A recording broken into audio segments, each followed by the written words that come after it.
Hello and welcome to this edition of FYI Weekly, your official source for City of Greensboro news and information. The remaining 30-acre parcel of land located in the Pyramid Village Commercial District will be developed by Ryan Companies. Pyramid Village is on Highway 29 in northeast Greensboro, one of the city's most active thoroughfares. This mixed-use project is expected to deliver a transformational development to Greensboro's east side, which is experiencing growth based on the city's revitalization strategy. Connor Lewis, Vice President of Ryan Companies, said, "We believe in Greensboro and want to invest in its future by creating transformative projects in collaboration with our local partners and the city. The Pyramid Village Commercial District is a great opportunity for Ryan Companies to contribute to the city's ongoing revitalization effort." The anticipated mixed-use development will include healthcare, retail, multifamily, and hospitality to complement the current existing commercial uses in the area, including Walmart and Lowe's. Greensboro City Council member Goldie Wells said this development will present impressive offerings for retail, housing, and new jobs on the east side. "We welcome this public-private partnership and the transformative impact it will have on District 2. This project will complete Pyramid Village's transformation into a vibrant destination that provides pedestrian connectivity and regional access with its close proximity to the recently completed final section and interchange of the I-840 urban loop. The Greensboro Urban Area Metropolitan Planning Organization and the North Carolina Department of Transportation are seeking public input. Residents can share input about a future reconfiguration of the Battleground Avenue, Lawndale Drive, and Westover Terrace corridor. Residents are asked to detail their concerns about safety and other issues traveling to and through this area. The project, NCDOT Project U6108, intends to improve traffic congestion, make the roads less confusing, better accommodate bus riders, cyclists, and pedestrians while improving safety for all users.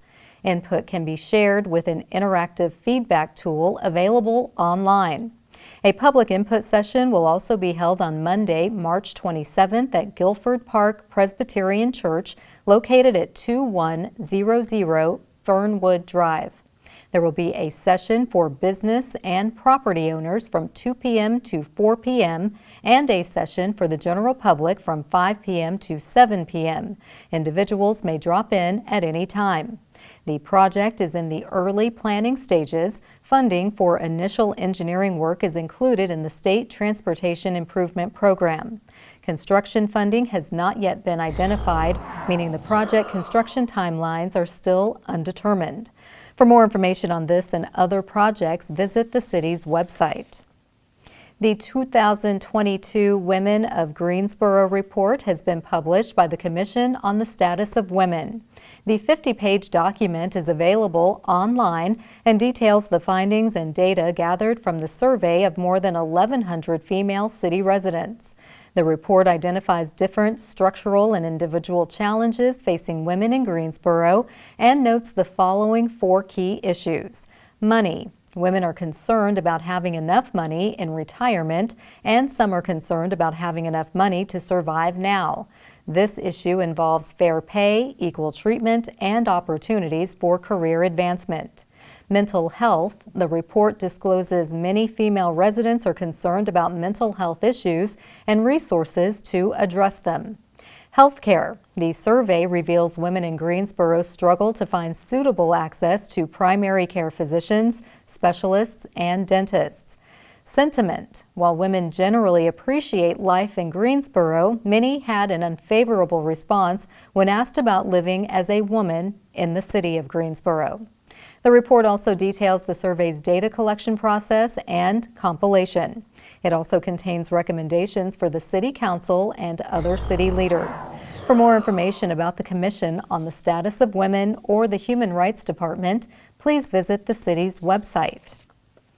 Cone Health has partnered with the city to share a series of brief and informative videos designed to inspire you to make better choices when it comes to healthy living. Following these tips is an easy way to help each of us improve our quality of life. Let's take a moment to check out today's News for Your Health. Over 39 million Americans suffer from migraine headaches, including men, women, and children. So migraines are headaches, usually lasting between 4 and 72 hours. They can interfere with daily activities of life. Associated symptoms include nausea and light or sound sensitivity.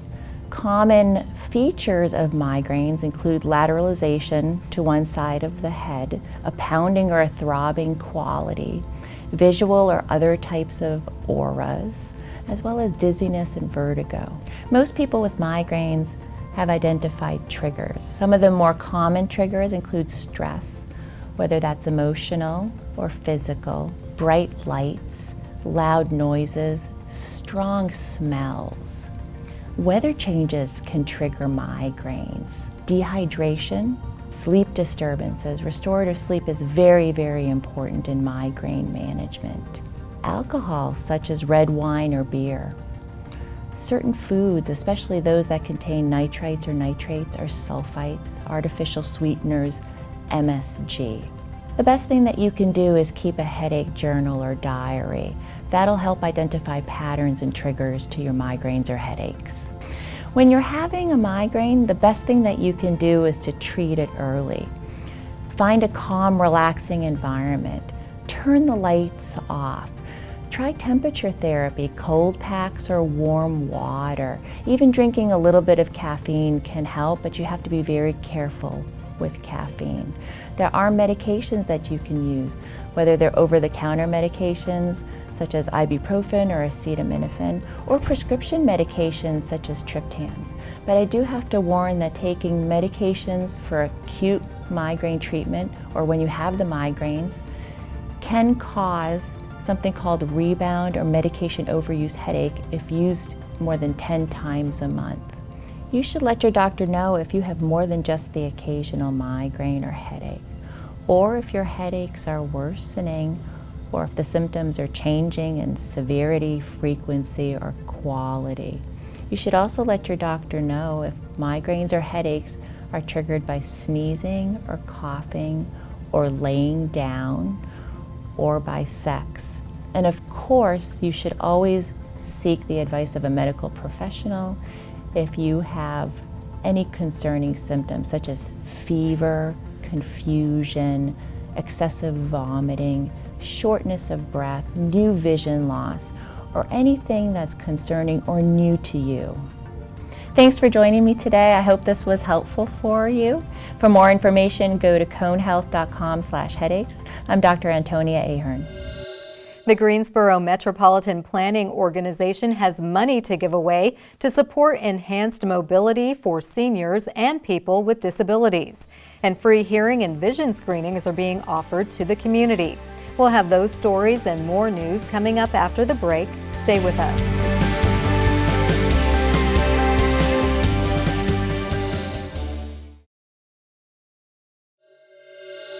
Welcome back to FYI Weekly. The Greensboro Metropolitan Planning Organization, or MPO, is accepting applications for Section 5310 Enhanced Mobility of Seniors and Individuals with Disabilities projects. More than $360,000 is available for fiscal year 2023. Eligible applicants include area transit agencies and nonprofit organizations operating qualified services in the Greensboro MPO area. Grant applications are due on April 7th. This program will provide funding for transit capital or operating projects as identified in the MPO's adopted Coordinated Human Services Transportation Plan. Grant funding is subject to change. The grant application and project eligibility guidelines are available on the city's website. Applications will be considered for funding by the MPO's Technical Advisory Committee at 2 p.m. on Wednesday, May 10th. This will be a virtual meeting. The MPO's policy board consists of elected officials from Greensboro and Guilford County, along with a member of the North Carolina Board of Transportation. For more information or to request a copy of the grant application, contact Tram Truong at 336-373-2903 or visit the city's website. The Greensboro Human Rights Commission will welcome Guilford County Schools Chief of Staff Jose Oliva as the featured speaker at its April 3rd meeting. The public is welcome to attend this meeting on Zoom. You can also join the meeting by dialing 301-715-8592. Oliva will discuss the 2020 and 2022 Guilford County school bonds approved by voters that yielded $2 billion to support the renovation and replacement of district facilities. He will provide an update on how the funds are impacting the district's goals and the community. Serving 68,000 students, GCS is North Carolina's third largest school district and the 50th largest in the nation.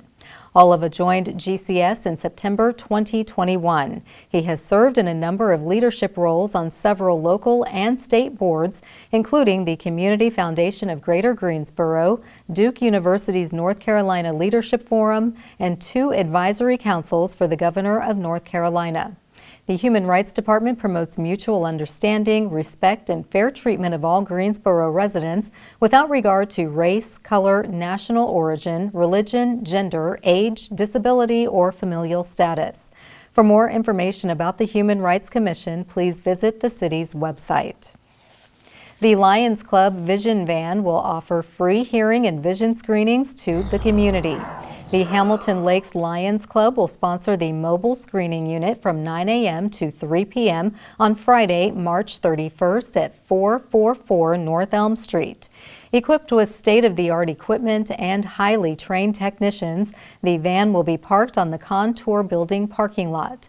Technicians will screen for existing or potential hearing loss, glaucoma, and other eye diseases. Early detection can prevent additional hearing loss, blindness, and other chronic illnesses. These screenings are free and open to the public. The Hamilton Lakes Lions Club has served Greensboro for more than 60 years. The group is part of the Club International, the world's largest service organization with more than 1 million members in approximately 46,000 clubs in more than 200 countries. For more information about library events and resources, please visit the city's website. If you live in Guilford County, the Board of Commissioners is soliciting public input as they prepare the next budget. Coming up after the break, find out how you can share your 2 cents about the county budget. Stay with us.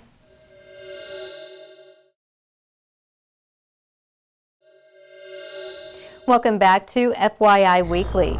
Guilford County wants to hear your thoughts about the upcoming budget. There are several public input sessions planned.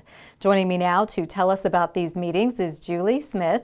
She is the Communications and Public Relations Director for Guilford County. Hello, Julie. Welcome to the show. Hi, Carla. Thanks for having me. Well, thank you for joining me. Tell us about the county budget and these meetings. It's a town hall, so tell us, what is your goal for hosting the meetings? Absolutely. So Guilford County manages about an $800 million budget every year, and we really want to see successful people who are thriving in a strong community that's supported by quality government.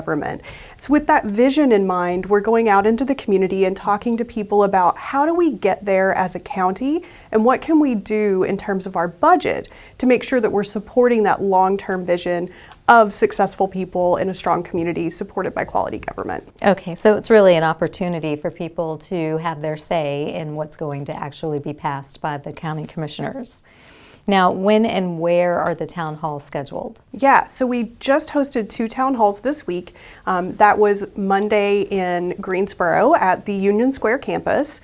We had a great turnout. And then again on Wednesday in Sedalia, we have 2 upcoming, Monday on the 20th, and that one will be in High Point at the Carl Chavis YMCA. And then we'll have another budget town hall, our last town hall, on Tuesday the 21st, and that one will be in Northwest Greensboro at Burmell Park. Okay, I like how you're spreading it around, making it convenient for people to get to these locations. Now, you told us the county budget is $800 million, nothing to sneeze at.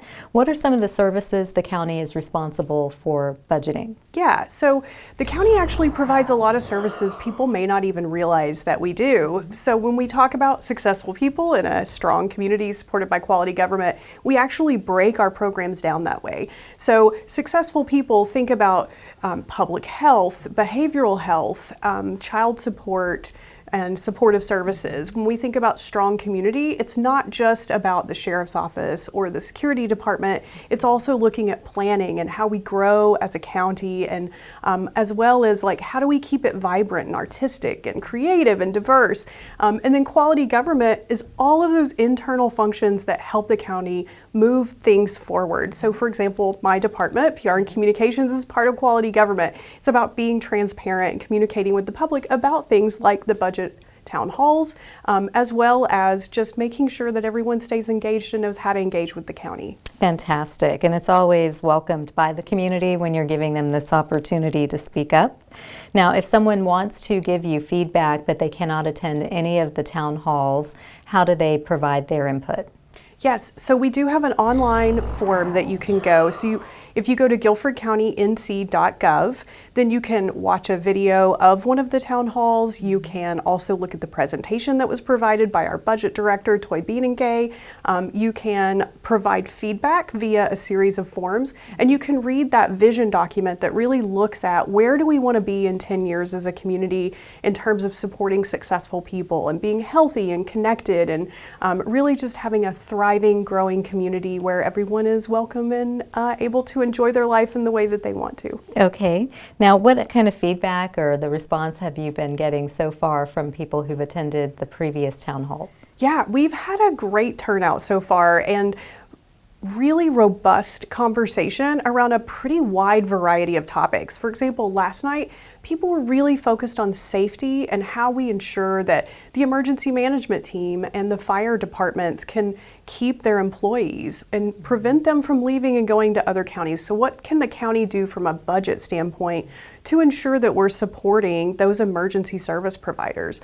Juxtapose that with Monday night, where we had a lot of discussion around mental health and behavioral health.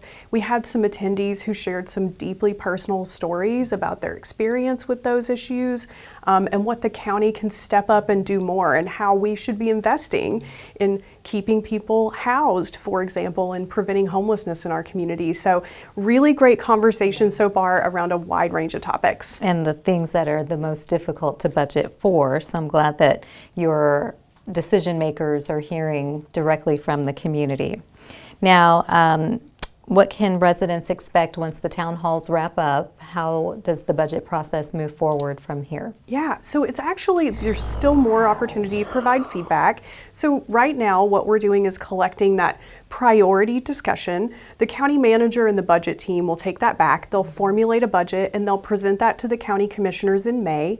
Then on June 1st, the public will have a public hearing opportunity to read the budget and provide information to the county commissioners directly on what they think about that. The county commissioners obviously are always out in the community talking with people. They're collecting that feedback. They'll provide information to the county manager, and then they'll finalize the budget in June. And by North Carolina statute, we have to pass the budget by June 30th.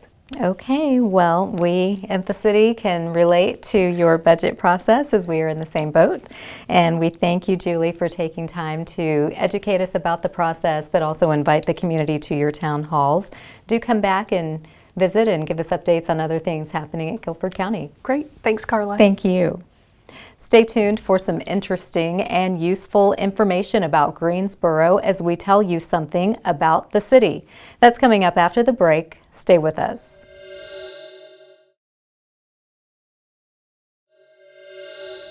Welcome back to FYI Weekly.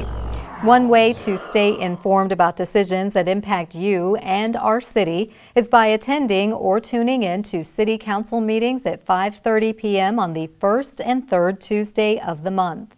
The fourth Tuesday is reserved for a meeting as needed. The City Council has resumed meeting in the Katie Dorset Council Chamber on Level 2 of the Melvin Municipal Office Building located at 300 West Washington Street. The public is allowed in person, but only in a limited capacity. Those who choose not to be in the building can participate virtually.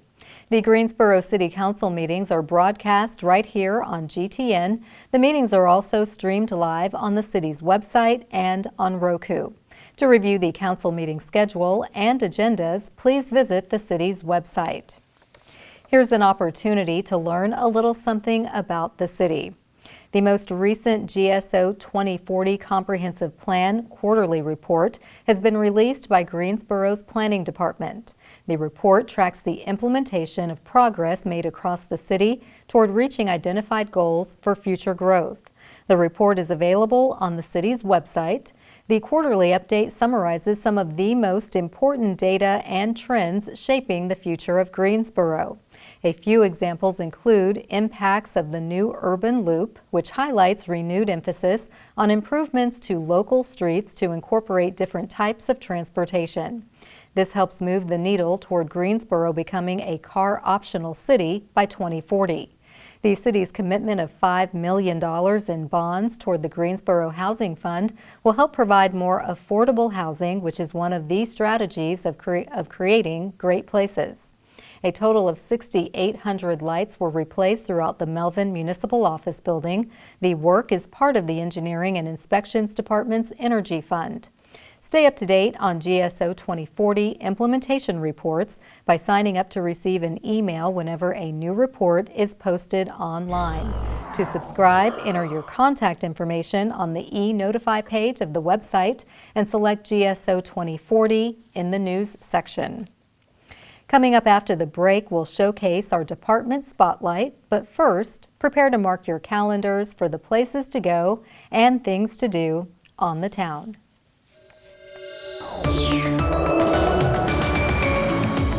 I'm Dave, and here are some of the special events happening this weekend on the town. The Greensboro Ideal Home Show returns to the Coliseum Special Events Center March 24th through the 26th. Meet design television personality Ty Pennington on March 25th and stroll through the feature garden to see the latest designs and trends in landscaping. Tickets cost $10 at the door and $8 online at GreensboroIdealHomeshow.com. The Greensboro Library celebrates Women's History Month with a special Name That Tune program on March 25th at the Hemp Hill Branch Library. This free event celebrates the women who tell our stories and explores great women songwriters and singers. Register online at the city's website, greensboro-nc.gov. Bruce Springsteen and the E Street Band bring their 2023 tour to the Greensboro Coliseum March 25th for a one-night show. Verified resale tickets are available online starting at $100. Visit greensborocoliseum.com for more details. The Greensboro Ballet performs Storybook Tales March 25th and 26th at the Carolina Theater. Greensboro Ballet alumna and New York City Ballet soloist Megan LaCrone comes home to play the role of Princess Aurora. Purchase tickets starting at $20 at the Carolina Theater box office. Visit greensboroballet.org for more information. Grammy Award-winning singer Yolanda Adams performs with the Greensboro Symphony Orchestra March 25th at the Tanger Center. The queen of contemporary gospel music has a powerful voice and singular sound. Tickets start at $28 and may be bought online through tangercenter.com. Stay tuned to FYI Weekly for more happenings on the town.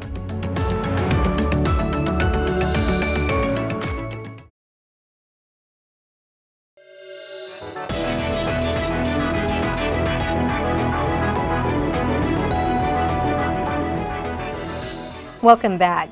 The City of Greensboro has more than 20 departments and several divisions committed to serving you, our residents and visitors. Let's go behind the scenes in our department spotlight. The Parks and Recreation Department's Greensboro Youth Council, or GYC, will open the Camille's Closet and Theo's Threads pop-up shop. Teens can select free prom attire from 5:30 p.m. to 7 p.m. Wednesday, March 29th, and Thursday, March 30th. The shop is also open from 11 a.m. to 5:30 p.m. on Friday, March 31st. Camille's Closet and Theo's Threads is on the level 1 of Four Seasons Town Center Mall next to Express. Registration is not required. This program provides prom dresses, suits, and accessories for hundreds of middle school and high school students free of charge.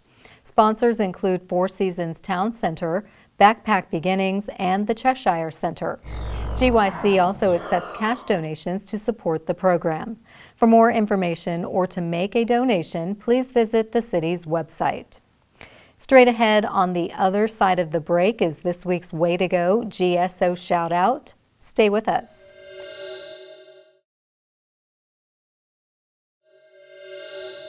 As we draw to a close, we always want to end on a positive note with our Way to Go GSO shout out. This week's shout out goes to the city of Greensboro. Employees with the Greensboro Fire Department and Greensboro History Museum are winners of the 2022 Employee Innovation Awards.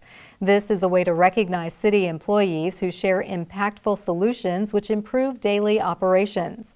The winners received a $2,500 prize, singularly or split between team members. Senior firefighter Brittany King won the Impact Award for developing Camp Spark. This program introduces high school girls to the fire service. Robert Harris and Glenn Perkins, both with the History Museum, won the Innovation Award for the Pieces of Now exhibit. They developed a 360-degree scan of the exhibit, creating a virtual tour. This became a model for museum digital exhibitions. That concludes this edition of FYI Weekly, but you can easily stay connected to the latest city news by linking to us on Facebook, Twitter, YouTube, and Instagram. Alexa users can subscribe to our 5-minute flash briefings, which airs on 90.1 FM and 100.7 FM. Be sure to download both weekly podcasts, Talk City Greensboro and Connect GSO, plus GTN is streaming on Roku. For all of us here at the City of Greensboro, thanks for watching, and we'll see you next time.